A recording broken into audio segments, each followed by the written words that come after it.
Shalom saudara-saudara, kita jumpa lagi dalam renungan harian GP Grace Pangkal Pinang. Kita mengucap syukur hari demi hari, minggu demi minggu, bulan demi bulan kita lalui.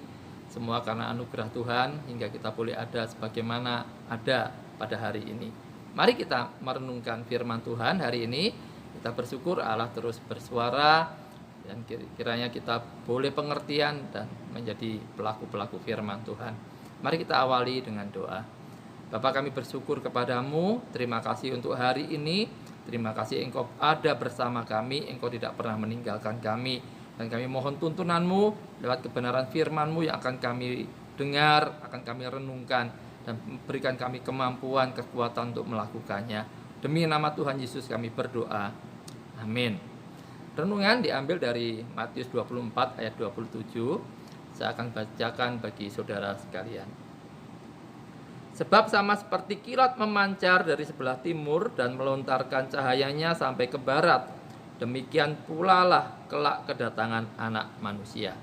Saudara, ayat ini di dalam konteks Tuhan Yesus memberitahukan kepada murid-muridnya akan terjadi masa penganiayaan bagi gerejanya, bagi umatnya, bagi muridnya, juga akan muncul ajaran-ajaran sesat. Di akhir zaman, semenjak Yesus datang, saudara, itu sudah masuk masa akhir zaman. Hal ini akan muncul terus. Sepanjang sejarah gereja kita tahu ada penganiayaan dan ada pengajar-pengajar yang menyesatkan. Nah, murid-murid dihimbau, jangan kamu percaya, itu begitu ditekankan, ada 2 kali diulang. Jangan kamu percaya, jangan kamu percaya, jangan pergi ke sana. Nah, di ayat ini juga saudara, ini menjadi pesan bagi kita bahwa Yesus memang akan datang kembali. Dia memang datang, sudah pernah datang dan akan kembali datang. Kedatangan yang pertama kita tahu itu suatu peristiwa yang sangat menakjubkan. Suatu peristiwa yang di luar kemampuan kita untuk menalarnya. Allah pencipta mau datang ke dunia ini.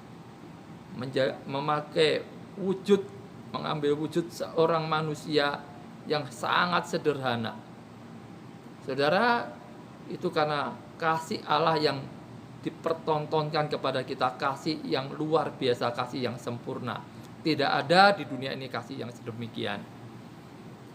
Saudara, nanti kedatangannya yang kedua itu juga akan jadi peristiwa yang sangat menakjubkan, tapi tentu dengan konteks yang berbeda.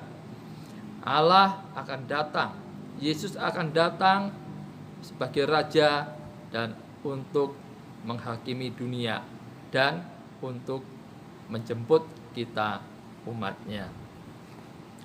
Ibrani 9 ayat 28, sesudah itu ia akan menyatakan dirinya sekali lagi tanpa menanggung dosa, untuk menganugerahkan keselamatan kepada mereka yang menantikan dia.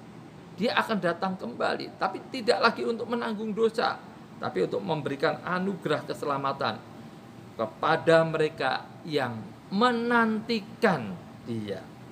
Semoga saya dan saudara ada di dalam kelompok orang-orang yang menantikan Tuhan, yang merindukan dia, merindukan kedatangannya, menantikan penggenapan pengharapan kita, keselamatan kita yang penuh.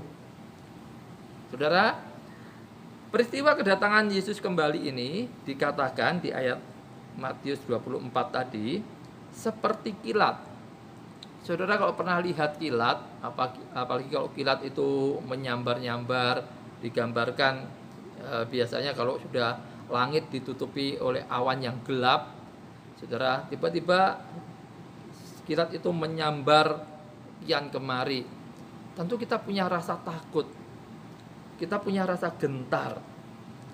Sambaran itu begitu kuat dan sangat mematikan. Orang sekuat apapun tidak akan mampu menghadapinya. Nah, kedatangan Kristus kedua kalinya ya digambarkan seperti kilat ini, bahkan mungkin akan lebih mengerikan lagi, khususnya bagi orang-orang yang tidak percaya. Tetapi bagi umat Tuhan, bagi orang-orang yang menantikan Dia. Hari itu akan datang, saudara, dan akan menjadi hari yang paling membawa sukacita. Orang-orang yang menantikan Dia akan berkata, lihatlah, mempelai laki-laki surga telah tiba. Tentu ini seperti hari pernikahan. Hari itu begitu dinanti-nantikan, ketika mempelai itu tiba, waduh, sukacita luar biasa. Kiranya kita ada di dalam bagian orang-orang yang seperti ini, saudara. Ini akan jadi hari sukacita yang tidak terlukiskan. Tetapi betapa berbedanya ketika hari itu menimpa orang-orang yang tidak mau bertobat, orang-orang yang tidak mau percaya. Celakalah mereka yang menginginkan hari Tuhan. Apakah gunanya hari Tuhan itu bagimu? Hari itu kegelapan, bukan terang. Saudara, kiranya kita tidak ada di dalam kelompok orang-orang yang seperti ini, yang tidak percaya, yang tidak menantikan Tuhan. Ya, janji yang mengerikan itu akan digenapi, dan semua bangsa di bumi akan meratapi Dia. Dituliskan di Wahyu 1 ayat 7. Maka ini peringatan bagi setiap orang yang menolak Injil, setiap orang yang tidak mau mentaati Injil, setiap orang yang tidak mau bertobat. Pada saat itu, ya, seorang pun tidak akan bisa bersembunyi. Ya, itu seperti kilat yang dapat dilihat, ya, oleh siapa saja. Orang-orang itu akan berkata, itulah Dia yang telah disalibkan, yang tidak saya muliakan. Hai gunung-gunung dan batu karang, jatuhlah ke atasku dan sembunyikanlah aku dari Dia yang bertahta dan dari kegeraman Sang Anak Domba. Sampai orang mengatakan demikian, saking gentarnya, saking takutnya. Saudara, yang kedua, kedatangan Tuhan Yesus akan terjadi secara tiba-tiba seperti kilat yang menyambar. Apakah ada yang lebih tiba-tiba daripada sambaran kilat? Saudara, bayangkan ketika langit diselimuti ya mendung yang gelap begitu, tiba-tiba kilat itu memancar dari sebelah timur ke barat begitu cepat sekali, secara tiba-tiba. Mungkin seperti itulah kedatangan Anak Manusia, kedatangan Tuhan Yesus. Kapanpun peristiwa yang mulia itu terjadi, yang pasti adalah bahwa hal itu akan terjadi dengan sangat tiba-tiba. Dikatakan hari Tuhan datang seperti pencuri pada waktu malam. Tentu seorang pencuri tidak akan memberitahukan kapan dia akan masuk rumah seseorang. Kalau dia memberitahukan, itu namanya bukan pencuri tapi teror, saudara ya. Jadi pencuri tidak pernah memberitahukan kapan dia akan datang untuk mencuri di rumah seseorang. Sebab itu janganlah hari Tuhan itu tiba-tiba jatuh ke atas diri kita seperti suatu jerat. Ya, banyak orang berkata, saya kira Tuhan itu masih lama akan datang. Saya kira Tuhan itu tidak akan datang. Akan tetapi firman Tuhan berkata, Anak Manusia datang pada saat yang tidak kamu duga. Pertanyaannya bagi saudara, apakah saudara siap menyongsong hari itu? Jikalau Yesus datang pada hari ini, apakah engkau siap? Apakah hari itu nanti akan menjadi kesedihan atau menjadi hari yang paling membawa sukacita bagi saudara? Saudara, saat saudara nanti mengalami hari itu, akankah saudara ada di dalam kelompok gadis-gadis yang bodoh atau gadis-gadis yang bijaksana? Semua pertanyaan-pertanyaan ini sangat penting untuk kita renungkan supaya kita dapat mengambil keputusan saat ini. Berbahagialah setiap orang yang sejak saat ini hidup dalam masa penantian hari itu. Yang ketiga, saudara, kedatangan Tuhan Yesus akan terlihat seperti kilat. Kilat tidak dapat disembunyikan, semua orang dapat melihatnya pada waktu yang sama. Petani di ladang, pedagang di pasar, ya, eksekutif di kantor, para pegawai, para karyawan yang sedang bekerja, semua saat itu dapat menyaksikan cahaya kilat itu. Tapi kedatangan Tuhan Yesus akan jauh lebih sempurna dibandingkan itu semua. Dikatakan, lihatlah, ia datang dengan awan-awan dan setiap mata akan melihat dia, juga mereka yang telah menikam dia. Orang yang saat ini tidak mau memandang kepada Yesus, saat itu akan terpaksa memandang kepadanya. Orang yang sekarang tidak mau menyambut kasih Yesus, saat itu akan terpaksa melihat Yesus datang dengan kemurkaan untuk menghukum mereka. Mari saudara-saudara, jadilah orang-orang yang sungguh-sungguh menantikan Tuhan. Orang-orang yang mengasihi Tuhan, yang merindukan Tuhan. Maka hidup berjaga-jaga. Akan ada banyak penganiayaan, akan banyak kesulitan, akan banyak ajaran-ajaran sesat yang akan kita hadapi. Tapi kita mari waspada, siapkan diri terus, jangan lengah. Nantikan Tuhan. Ketika hari itu tiba, kita akan berseru, inilah juru selamat kita yang kita nanti-nantikan. Ya Tuhanku dan Allahku. Amin. Mari kita berdoa. Bapa, kami bersyukur untuk kebenaran firman-Mu yang boleh kami renungkan pada saat ini. Tolonglah kami supaya kami tidak terlena oleh segala gegap gempita dunia ini, bahkan segala kengerian, segala kesulitan yang ditimbulkan. Tapi kami boleh ingat akan janji Tuhan, Engkau akan datang kembali. Kiranya kami boleh terus menjadi umat Tuhan yang terus berjaga-jaga, bahkan menantikan saat itu. Kami rindu ketika hari itu tiba. Sungguh kami mengalami hari itu dengan rasa sukacita, karena kami menantikan Engkau, kami mengasihi Engkau. Tolong Tuhan, berkati umat-Mu, biarlah kami boleh waspada, kami membenahi diri kami, hidup kudus bagi Tuhan, hidup bekerja bagi Tuhan. Selama ada waktu, hari masih siang, kami boleh melakukan segalanya untuk Tuhan. Terpujilah nama Tuhan, demi nama Tuhan Yesus kami berdoa. Amin. Sampai jumpa, Tuhan memberkati.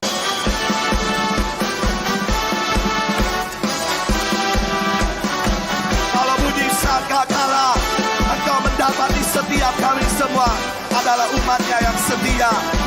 Sama-sama. Kalau bunyi sangkakala, kalau bunyi sangkakala, kalau bunyi sangkakala, kalau bunyi sangkakala ku ada. Kalau bunyi sangkakala, kalau bunyi sangkakala, kalau bunyi sangkakala, kalau bunyi sangkakala ku ada. Kalau zaman ini lalu pada hari kiamat, kalau sangkakala Allah terdengar, kalau orang tebusannya berkeliling tangannya, kalau namamu dipanggil kuasa. Kalau bunyi sangkakala, kalau bunyi sangkakala, kalau bunyi sangkakala, kalau bunyi sangkakala ku ada. Kalau bunyi sangkakala, kalau bunyi sangkakala, kalau bunyi sangkakala, kalau bunyi sangkakala ku ada. Kalau bunyi sangkakala, kalau bunyi sangkakala, kalau bunyi sangkakala ku ada. Kembali lagi tepuk tangan tinggi-tinggi yang bersukacita. Oh.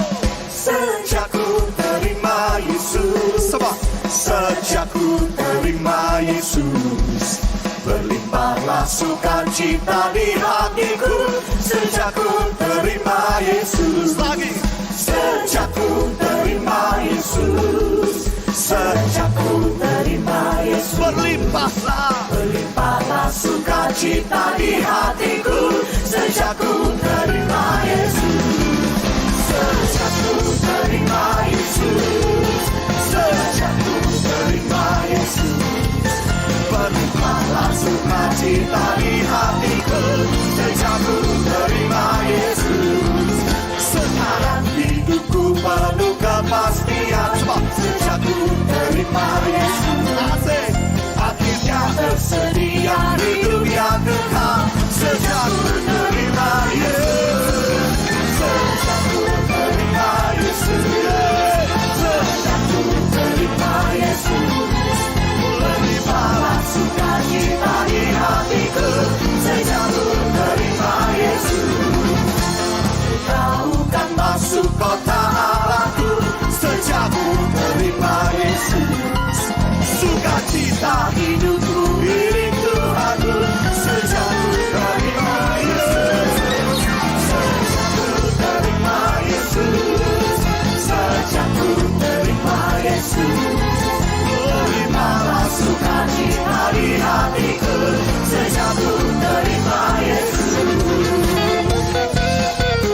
sukacita di hati.